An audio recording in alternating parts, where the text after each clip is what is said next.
Eu tenho um grande medo de que uma coisa terrível vá acontecer ao meu pai. Eu não sei porquê. Simplesmente eu tenho um medo terrível. Eu sinto que vai acontecer uma coisa terrível à minha namorada também. Eu sinto impulsos repentinos de fazer coisas que... É uma ordem que vem de dentro de mim, que exige que eu faça coisas... Que espécie de coisas? É uma ordem para eu cortar minha garganta com uma navalha. Eu sei que isso é uma loucura. Que aí faço alguma coisa que me impeça de agir assim. Paguei minha vida tentando lutar contra essas ideias. Por isso, só há pouco tempo eu terminei o meu curso de Direito. Eu tenho 29 anos e estudei durante 9 anos. Bernard Artaud e Edward Fox em O Homem-Rato, nas vozes de Enio Santos e André Figues. Pesquisa de um caso de neurose obsessiva, conduzida pelo Dr. Sigmund Freud. Versão brasileira, Tecnissom, Rio de Janeiro.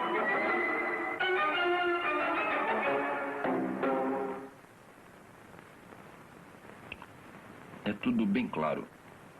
Como se eu ouvisse a minha própria voz. Só que, na verdade, eu não estou falando.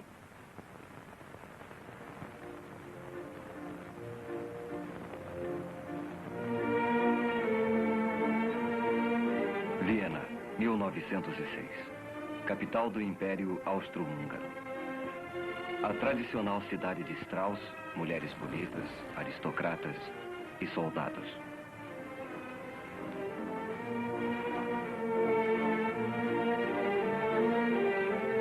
Mas Viena foi também o centro da nova ciência da psicanálise. O Dr. Sigmund Freud, um jovem médico que estudava as doenças mentais, ficara fascinado pelo conceito do inconsciente da mente e como seu funcionamento secreto afeta o nosso dia a dia. A maioria dos pacientes de Freud era formada de vienenses da classe média. Seus problemas e comportamento o levaram a crer que o motivo de tanta debilidade está escondido em nosso inconsciente e que são as experiências reprimidas e esquecidas de nossa infância que formam o inconsciente. Freud, um analista em atividade com 20 anos de experiência, estava com 50 anos. Ainda pesquisava e aprendia com as experiências de seus pacientes. Eu não tenho relações frequentemente, porque não tenho oportunidade. Eu acho as prostitutas repugnantes. Eu sinto que tenho desejo sexual normal, mas não sei como minha vida sexual estacionou. Eu posso lhe perguntar, que idade tinha quando teve a sua primeira relação? 26 anos. Há quanto tempo sofre com essas ideias, sua obsessão? Desde que eu era bem menino. Mas principalmente nesses últimos 4 anos. E o que o fez vir me consultar? Eu ouvi falar do senhor. Foi por isso que vim vê-lo. O paciente era advogado e oficial da reserva do exército austríaco. Embora Freud ainda não tivesse percebido, o homem estava a ponto de sofrer um completo colapso mental. As repetidas ordens que ele dizia receber, seguidas de tentativas para evitá-las, tinham reduzido sua vida a uma série de rituais sem sentido.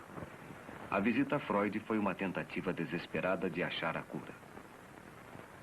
Vamos deixar que o senhor pense no assunto. Amanhã poderá me dar a sua resposta.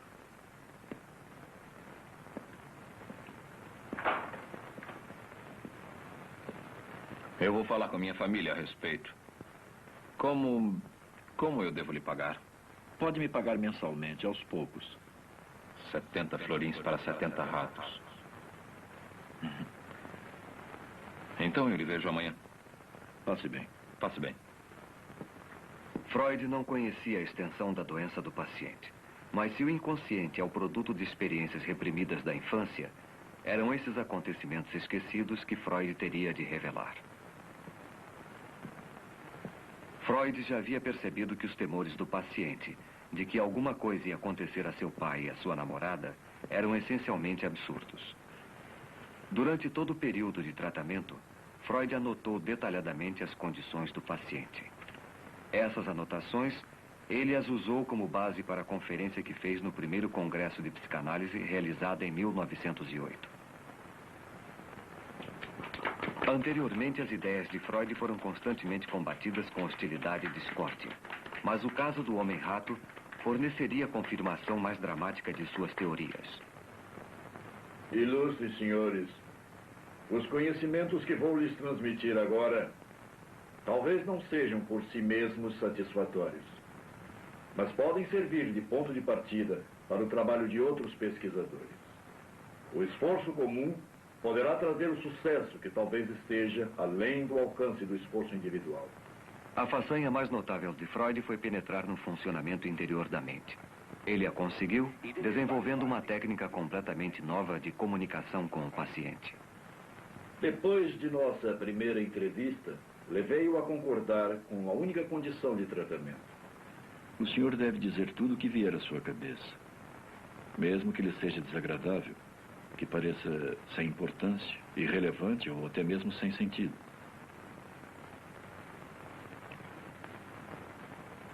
Eu sempre fui atormentado por impulsos criminosos. Eu costumava perguntar aos meus amigos, e ainda pergunto, se eles me desprezam por ser criminoso. Eles me dizem que desde que eu era pequeno, eu sempre encarei a vida de modo negativo. Eu não sei porquê. Eu era feliz. Eu era muito amigo do meu pai. Sempre fui, toda a vida.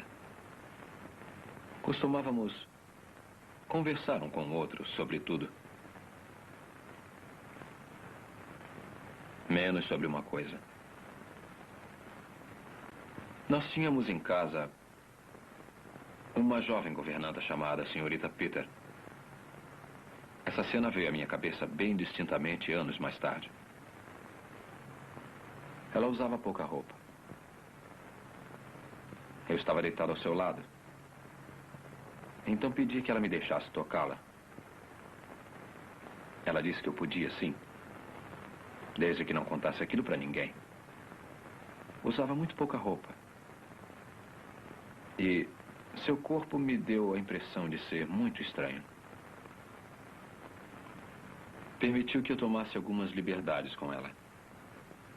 E isso me deixou com um desejo atormentador de contemplar o corpo feminino. Eu me lembro de umas coisas que aconteceram depois dos 6 anos. Eu ainda consigo me lembrar com uma intensa excitação. Nós tivemos outra governanta, que também era jovem e muito bonita.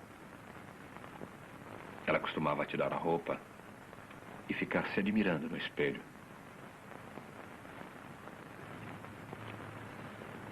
Eu ficava esperando, ficava queimando de curiosidade para poder vê-la bem.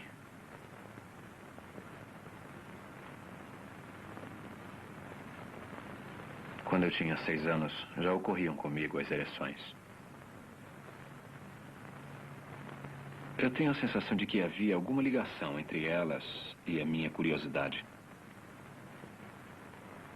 E eu tinha a mórbida impressão de que meus pais sabiam o que eu estava pensando. Mas tinha um pressentimento de que, tendo esses pensamentos, alguma coisa terrível iria acontecer. E eu devia fazer tudo o que pudesse para evitar que ela acontecesse.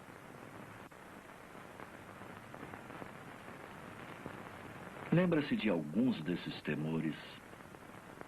Mesmo quando eu era jovem, eu não conseguia evitar de pensar na morte de meu pai. E isso me deixava muito nervoso. Agora eu ainda tenho esses temores. Temor de que aconteça alguma coisa ao meu pai.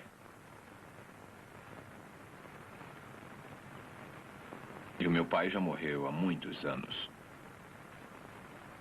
Então não pode sofrer nenhum mal? Sim, eu sei disso. Mas eu ainda sinto muito medo por ele. Ele criou uma neurose obsessiva baseada em suas experiências sexuais da infância.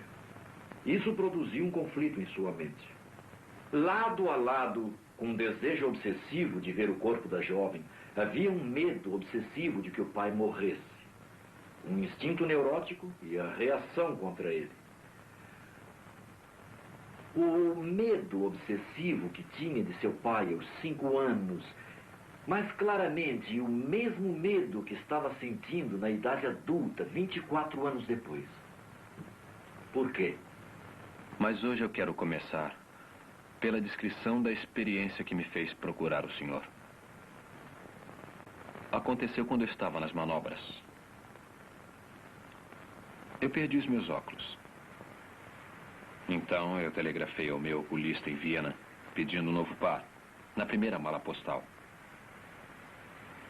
No momento de descanso, eu me sentei com o capitão Novak e tivemos uma longa discussão a respeito de castigos físicos. Ele era totalmente favorável a isso. Eu sentia medo dele, porque ele era cruel e não escondia.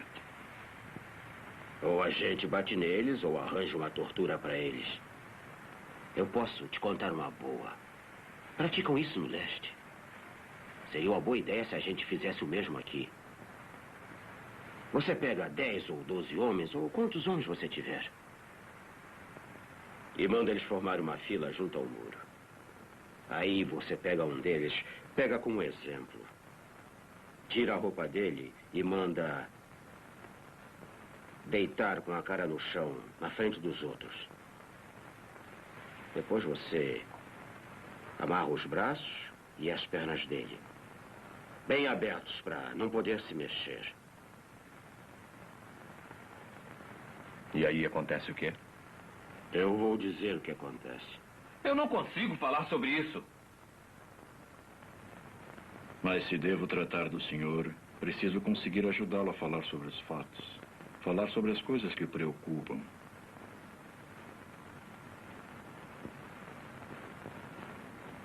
O prisioneiro foi trespassado.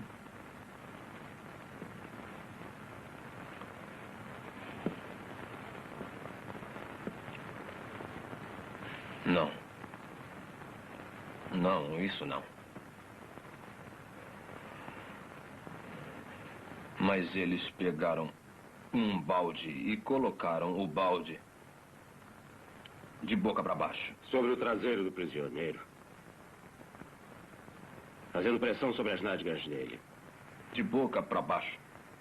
Aí você pega uns ratos que estavam sendo cuidadosamente guardados e põe os ratos debaixo do balde. Um por um. Não é muito divertido para o sujeito que está com o traseiro no balde, porque só há uma saída para os ratos que estão ali dentro. E você sabe qual é, não sabe? Eles forçam a saída. Através do ânus. Subitamente eu achei que isso estava acontecendo com alguém que era muito importante para mim. De quem se trata? Uma senhorita. Uma senhorita que eu admirava muito.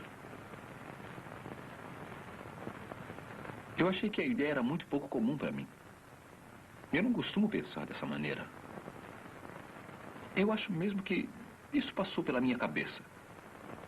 E eu fiquei repetindo para mim mesmo que eu não deixaria isso acontecer. Não deixaria. E foi assim que eu consegui repelir a ambos. Eu não entendi isso. Ambos?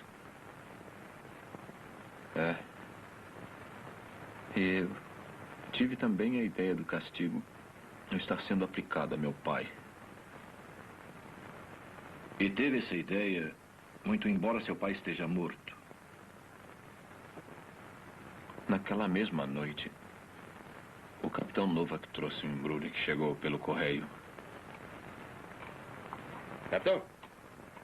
Capitão? Eu tenho um embrulho para o senhor que chegou pelo correio da aldeia. Eram os meus óculos novos. Os óculos que eu pedira em Viena, mas eu já contei isso para o senhor. O tenente Alex pagou o frete para o senhor. O senhor vai ter que pagar a ele. Não vou pagar, senão os ratos pegarão meu pai. Eram apenas meus pensamentos. Então eu mudei de ideia. Sim, obrigado. Eu vou pagar. Eu fiz um juramento de que os ratos não o pegariam. Meu cérebro recebeu a ordem de que eu devia pagar o dinheiro ao tenente Alex, como o capitão Novak me dissera. E o senhor pagou?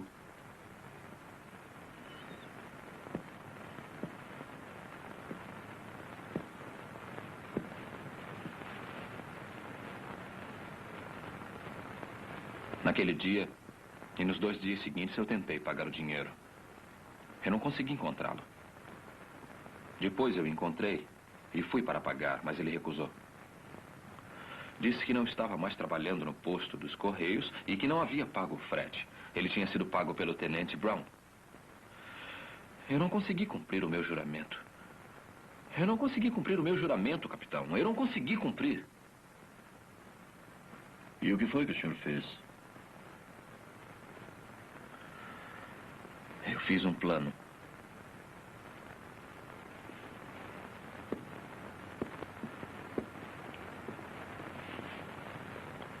Eu iria até o posto dos Correios e o tenente Alex e o tenente Brown iriam comigo. E pediria ao tenente Alex para dar o dinheiro à moça da caixa do posto. Ela daria ao tenente Brown e ele estaria reembolsado. Aí eu mesmo pagaria ao tenente Alex e não deveria mais nada a ele. Cumpriria o meu juramento e salvaria meu pai dos ratos.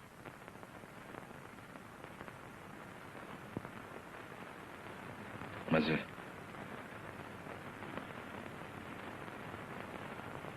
eu fui covarde.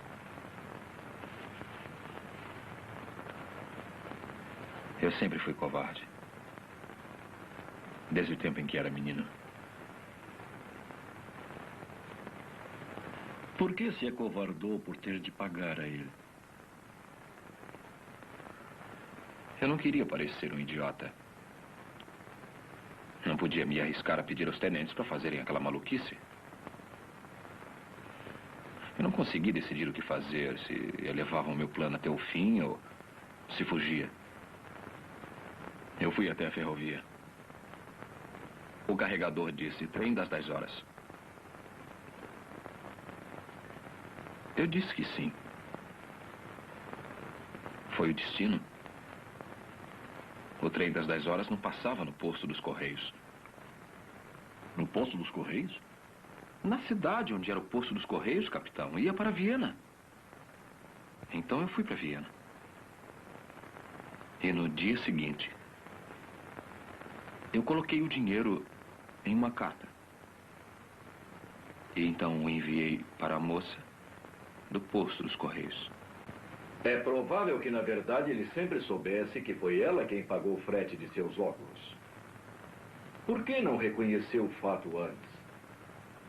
Enviei o dinheiro para a moça do posto dos Correios. Foi a pista que levou à verdade oculta por toda aquela incrível história. O que ele está tentando esconder? Por que estava deliberadamente se recusando a admitir que foi ela quem pagou o frete para ele? Por que ele preferiu criar uma estranha obsessão sem sentido, envolvendo ratos, o pai, sua namorada e compromissos de dinheiro com o tenente? Uma coisa que considero da máxima importância é acrescentar. Meu pai tinha enfisema. Na noite em que morreu, eu perguntei ao médico quando acabaria a crise. E ele me respondeu, amanhã. Então eu fui para a cama.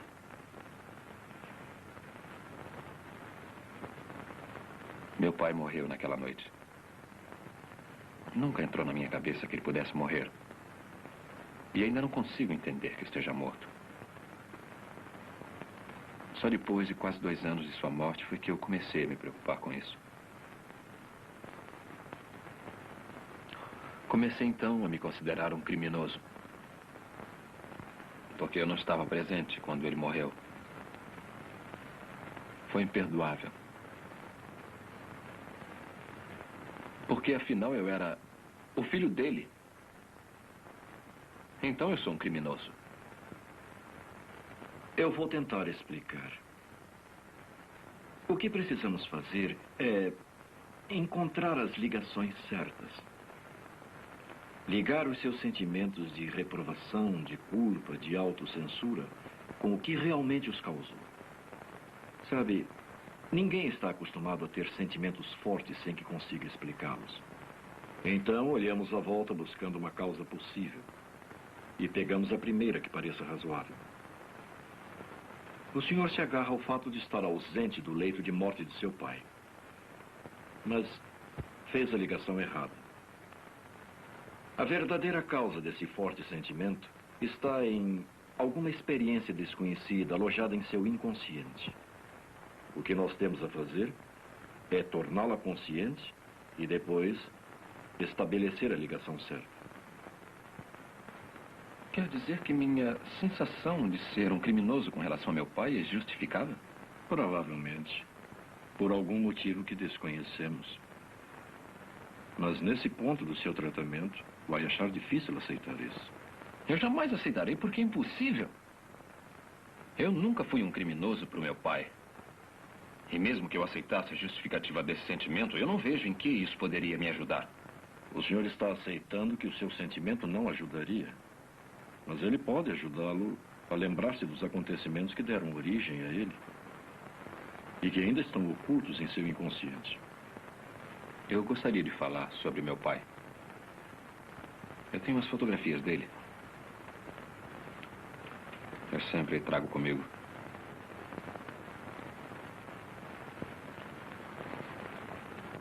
Ele era um homem excelente. Era muito bom. Nós éramos muito amigos. Era um soldado.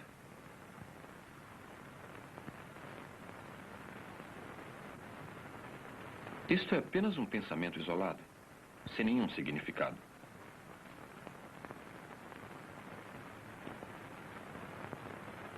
Quando eu tinha 12 anos, me apaixonei por uma menina. Mas ela não gostava de mim. E eu pensei que ela só ia querer me namorar se o meu pai morresse. Ela sentiria pena. Mas eu tirei essa ideia da minha cabeça.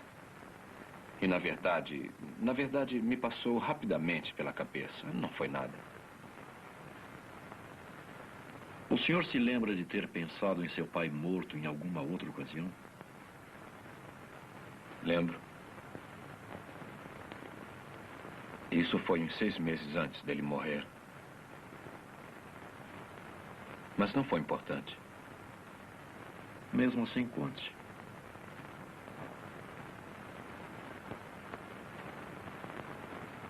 Prefiro não pensar nisso.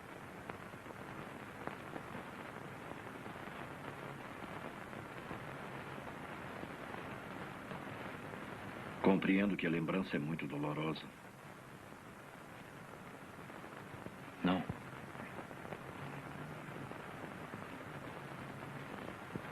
Eu não consigo me lembrar.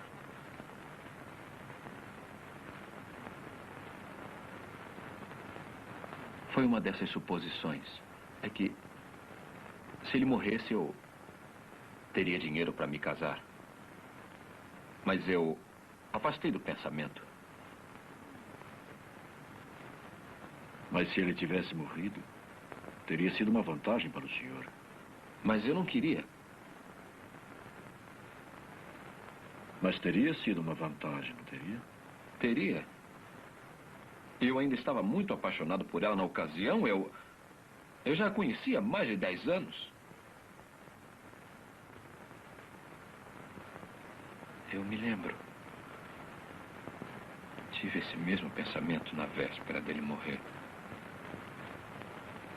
O pensamento me apavorou. Eu não queria, nunca, a morte dele. Mas o senhor queria inconscientemente. Sabe, todo temor é um desejo reprimido. Desejou que seu pai morresse e sentiu-se ansioso, com medo, culpado. Por isso tenho de acreditar no oposto do que está dizendo. Eu teria desistido de tudo para salvá-lo. Esse amor tão intenso é o que está suprimindo o seu ódio. Eu desisti da felicidade. 3 vezes desde o tempo em que era menino, desejou que seu pai morresse para que pudesse ter dinheiro e casar com a jovem que amava. Eu a amo.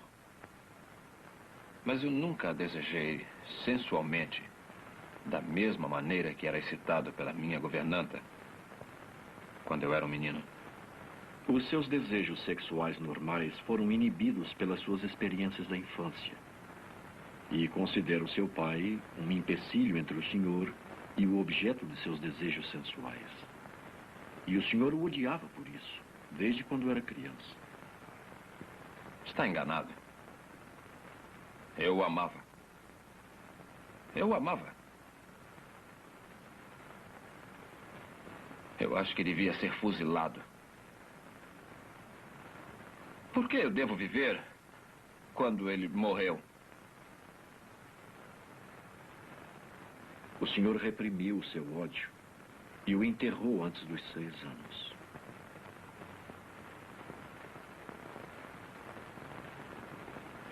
Uma vez eu tentei matar meu irmão. Nós éramos meninos. Eu carreguei a minha espingarda de brinquedo com uma vara. Depois eu disse para ele que se ele olhasse para dentro do cano, ele ia ver uma coisa. E puxei o gatilho.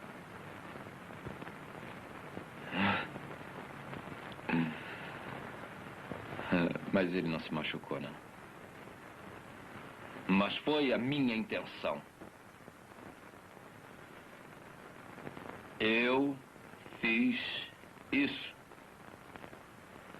Diz minha memória. Você não pode ter feito isso. Diz o meu orgulho. Mas você fez isso. Diz a minha memória. 18 de março de 1908. Freud estava tratando do paciente há 5 meses. O paciente está caminhando lentamente para um reconhecimento de sua hostilidade contra o pai. Ele negou a hostilidade, mas lembra-se de ter sentido hostilidade também ao irmão de quem gostava. A mesma hostilidade está também presente na atitude dirigida à sua namorada.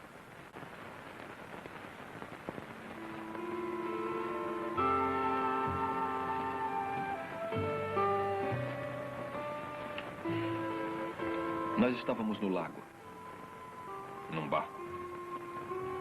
Ela adorava andar de barco. Mas eu temia que ela se resfriasse. Ela não usava roupas próprias para andar de barco. Então eu pedi a ela para colocar o meu chapéu. Ela recusou. Disse que ia ser uma bobagem. Mas eu forcei. Olha, vai chover. Eu acho que não. Vai, você vai se molhar. Você devia estar usando uma proteção. Não, eu estou perfeitamente bem. Pode deixar, Paul. Põe o meu chapéu para você não se molhar. Não, eu estou bem, Paul. Ponha o meu chapéu. Que bobagem. Ponha o chapéu. Não. Ponha o chapéu. Não. Ponha o chapéu. Não. Ponha o chapéu. Não ponho. Ponha o chapéu. Não. Ponha o chapéu. Ponha o chapéu.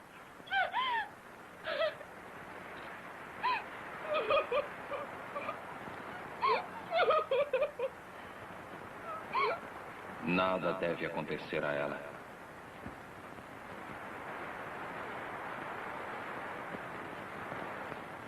Nada deve acontecer a ela. Nunca.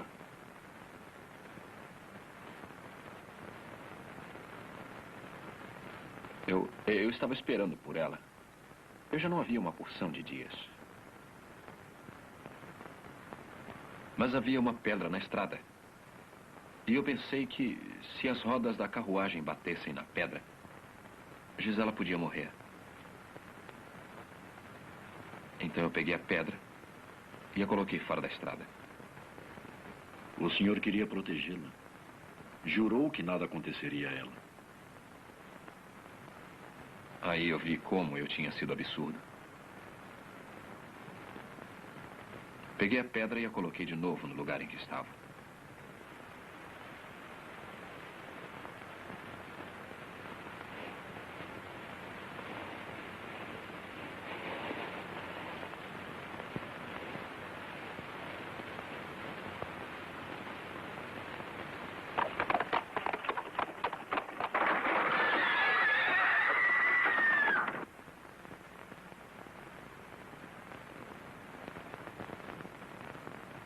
Queria que ela vivesse, queria que morresse. O desejo de causar mal, o desejo de proteger. Esses são os componentes na batalha entre o amor e o ódio. Nada deve acontecer a ela.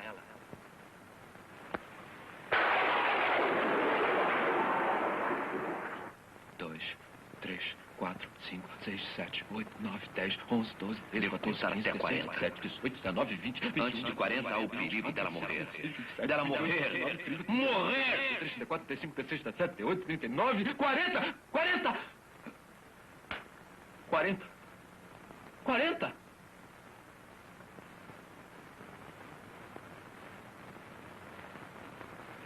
Por que está tão zangado com ela?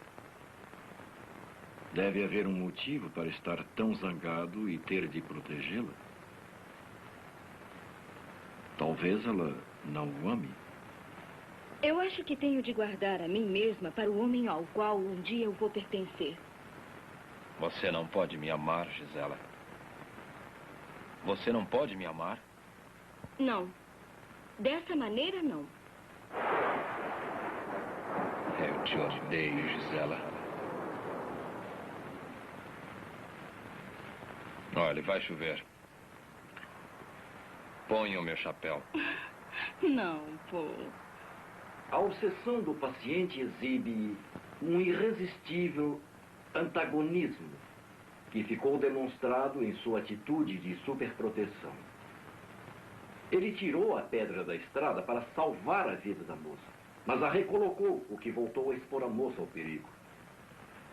Bom Deus, proteja meu pai e Gisela. Amém. Bom Deus, por favor, não proteja. Deus, proteja meu pai e Gisela. Amém. Não proteja. Proteja meu pai e Gisela.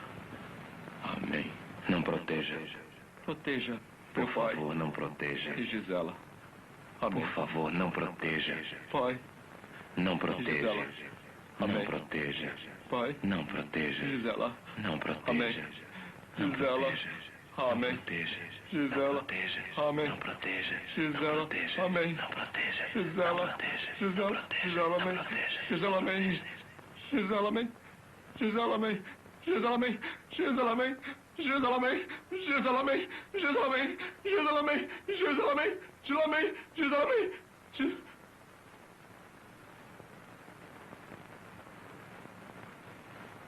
Em suas orações, ele tentou afastar o que considerou ser o seu pensamento mau, luxurioso para com Gisela. Uma oração de proteção para Gisela. Ele repetia tão depressa que nenhum mau pensamento poderia interferir. Mais tipicamente, a palavra proteção é que continha verdade, aquilo que devia ser afastado. A palavra Gisela mesmo formada pelas duas palavras, o nome da moça, Gisela, e amém. Repetindo seguidamente e muito depressa, tornaram-se Giselamen, Giselamen, Giselamen, Gisela Semen.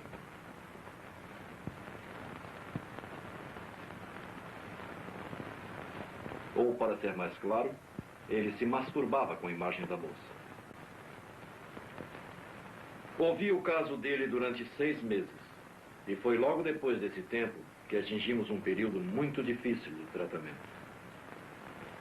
A hostilidade do paciente com relação ao seu pai, que já estava presente em seu relacionamento com seu irmão e sua namorada, começou a se revelar com relação a Freud. O paciente, sem conhecer a importância de seu comportamento, começou a transferir suas emoções para o analista e a viver no consultório as experiências que ainda estavam enterradas em seu inconsciente. Sobre o que o senhor quer falar hoje? É uma coisa que vem me perturbando no fundo da minha mente. Eu não disse ao senhor que quando meu pai morreu, ou logo depois dele morrer, a minha mãe insinuou que eu devia me casar com uma prima. Quando meu pai ainda estava vivo, também insinuou a mesma coisa. Ele queria isso. Ela era muito rica. E seria um bom casamento. Todo mundo dizia que seria um excelente começo para mim. Mas para mim não valia nada. Quando eu fiquei doente, a ideia então foi abandonada. Eu não conseguia trabalhar. Mas não era sobre isso que eu queria falar com o senhor, nada disso. Eu queria falar sobre uma jovem que vi à porta de sua casa há uma semana. Ela era extremamente bonita. Tinha os olhos mais lindos que eu já vi. E ela me deixou muito excitado. Por que está fazendo isso? Por que está fazendo isso? Por que põe a sua filha na porta de casa para excitar-me? Eu confiei em você como um amigo. Mas está sendo bonzinho comigo só para eu me casar com ela. É por isso que está me tratando tão bem. Você quer que eu seja o seu genro? Eu a desprezo, eu a odeio, eu a detesto, eu também o odeio, mas admiro a sua esperteza. Está transferindo para mim a sua aversão à possibilidade de casamento? Essa não é a prima rica com quem sua mãe queria que casasse? O senhor é quem a está promovendo a minha filha. O senhor é mesmo muito esperto. Consegue insinuar coisas estúpidas, sim. E é muito inteligente também. Oh, muito inteligente. Esconde suas verdadeiras intenções. E sabe que ela tem olhos muito bonitos. Tão bonitos que cheguei a sonhar com ela.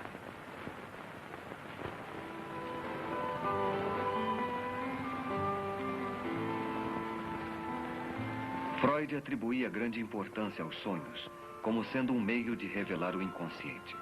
Porque ao dormirmos, o nosso consciente está desprevenido. As ações em nossos sonhos, interpretadas corretamente, dão uma clara indicação dos desejos reprimidos e ansiedades alojados em nosso inconsciente.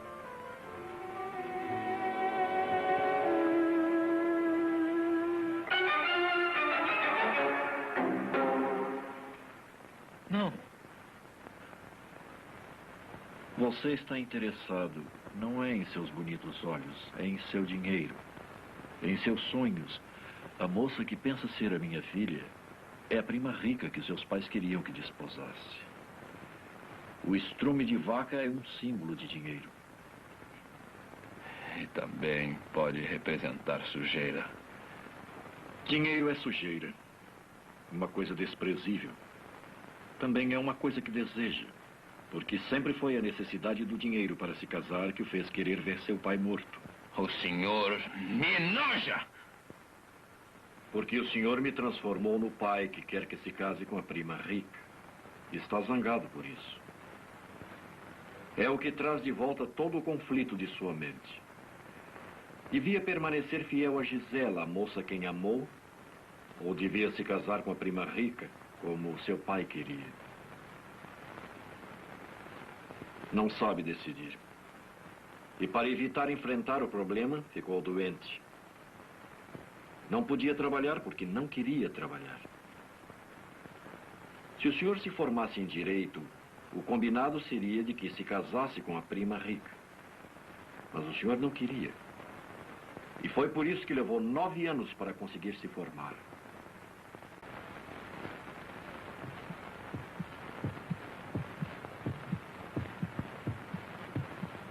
Depois que meu pai morreu, eu trabalhei. Trabalhei muito, mesmo encontrando dificuldade. Eu queria trabalhar para poder me casar. E trabalhava até tarde da noite. Exatamente à meia-noite, eu abri a porta do meu gabinete para que meu pai entrasse. Mas ele nunca entrou. Aí então eu fiz uma coisa louca. Tirei a minha roupa. E examinei as minhas partes íntimas no espelho. São os dois lados do seu relacionamento inconsciente entre o amor e o ódio, expressos em um ato obsessivo isolado. Queria agradar seu pai trabalhando muito, para que pudesse se casar com a moça rica, mas ao mesmo tempo ser descoberto desafiando seu pai, masturbando-se mentalmente, como fazia quando era criança. Por essa época, eu nem me lembro quando foi, minha mãe que me disse. Meu pai foi até o meu quarto e me bateu por eu fazer uma travessura qualquer.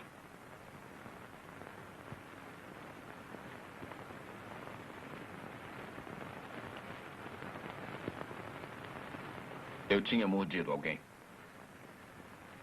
A surra de seu pai estava ligada em seu inconsciente às suas travessuras sexuais. Eu mordi alguém e ele me bateu por isso. Seu rato! Rato sujo, imoral! Por que não me põe lá na rua? Está me transformando no pai com quem está zangado. Não. Não. Não. Não. Eu não vou machucá-lo.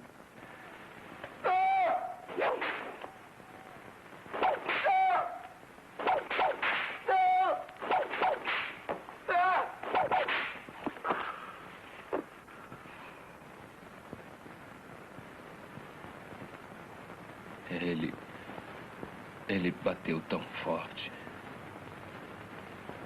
Ele não parava mais de me bater. Esse menino ou será um grande homem, ou será um criminoso. Eu sempre fui atormentado por sentimentos criminosos. Impulsos criminosos. Gradualmente, o paciente foi convencido. O pai que ele amava também odiava. Meu pai morreu há muito tempo. Então não lhe pode fazer nenhum mal. É, eu sei disso. Mesmo assim, ainda receio. Ele reprimira seu ódio aos 6 anos de idade. E esse ódio apenas apareceu como culpa, aparentemente sem motivo, e uma neurose obsessiva.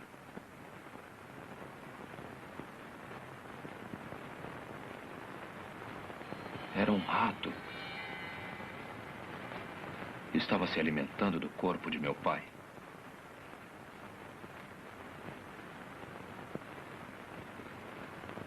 O tratamento chegara ao seu ponto de retorno. O caminho estava livre para a solução da imagem do rato. Tendo aceito, depois de uma luta de 10 meses, a relação de amor e ódio com seu pai, ele estava apto a me contar coisas que eu pude refazer e explicar os motivos das histórias sobre os ratos.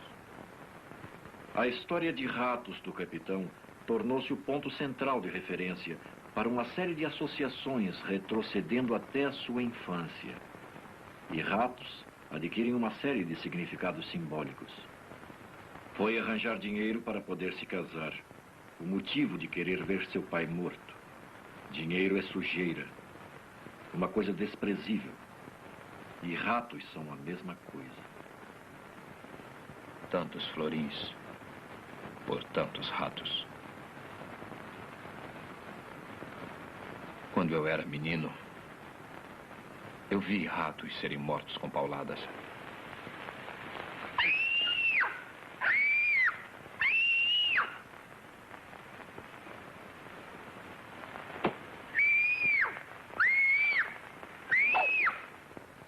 O rato é o senhor quando criança. Ele bateu tão forte.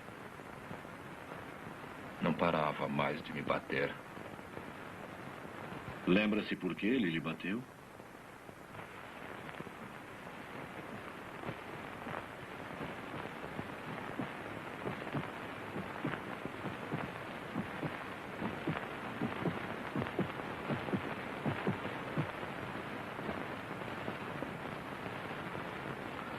Eu mordi alguém. Ele não parava mais de me bater. Assim, no rato, o paciente viu uma imagem viva de si mesmo. A crueldade do capitão Novak e seu amor ao castigo corporal também lembraram inconscientemente as surras da sua infância. Em seus delírios obsessivos, o paciente imediatamente ficava hostil com seu pai. A tortura do rato devia ser aplicada a seu pai, mas ele o amava e, para protegê-lo, fez um juramento. Eu preciso devolver o dinheiro ao tenente Alex. Senão os ratos vão pegar o meu pai. Esta foi uma promessa que não pôde manter, porque sabia que, na verdade, devia o dinheiro à moça dos Correios. No dia seguinte, enviei o dinheiro para a moça do posto dos Correios. Ela sabia que nós nos gostávamos. Foi por isso que ela pagou o frete para mim. Por que o senhor não foi diretamente ao posto dos Correios e pagou ela, pessoalmente? Porque estava com medo. Estava interessado nessa moça. Gostava dela. Pensou em dormir com ela. E se dormisse, seria infiel à moça a quem amava, Gisela. Mas desistindo de Gisela, estaria agradando a seu pai, que, embora estivesse morto, queria que se casasse com a prima rica.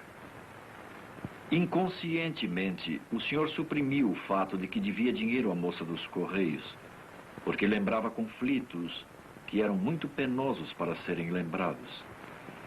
Conflitos que o fizeram em pedaços desde o começo de sua doença. Não sabia se continuava a obedecer seu pai ou se devia se manter fiel à mulher que tanto amava.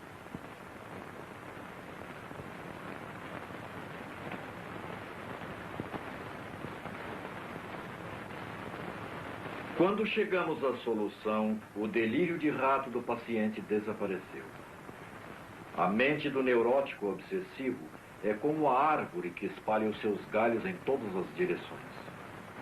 Mas seja qual for a folha que a pessoa tomar, ela sempre seguirá o caminho da raiz causadora do mal. Nesse caso, o conflito entre o amor e o ódio que nasceu da crença inconsciente do paciente de que seu pai ficou entre ele e os seus desejos sexuais. Mas, quando o ódio reprimido por seu pai foi revelado, o conflito entre o amor e o ódio ficou resolvido e a importância de sua personalidade normal foi restabelecida. O tratamento do homem-rato levou 11 meses. A cura foi completa. Não houve recaídas.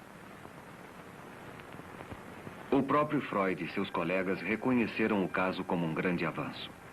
Provou a existência da sexualidade infantil. Mostrou a ocorrência de experiências precoces da infância e a influência no futuro dessas experiências ocultas em nosso inconsciente. As ideias psicanalíticas de Freud, amplamente apoiadas pelas provas do caso do homem-rato, ainda sofreram controvérsias. Mas para o bem ou para o mal, foram profundamente influenciadoras. Freud é um dos poucos homens do qual se pode autenticamente dizer: ele revolucionou os nossos pensamentos e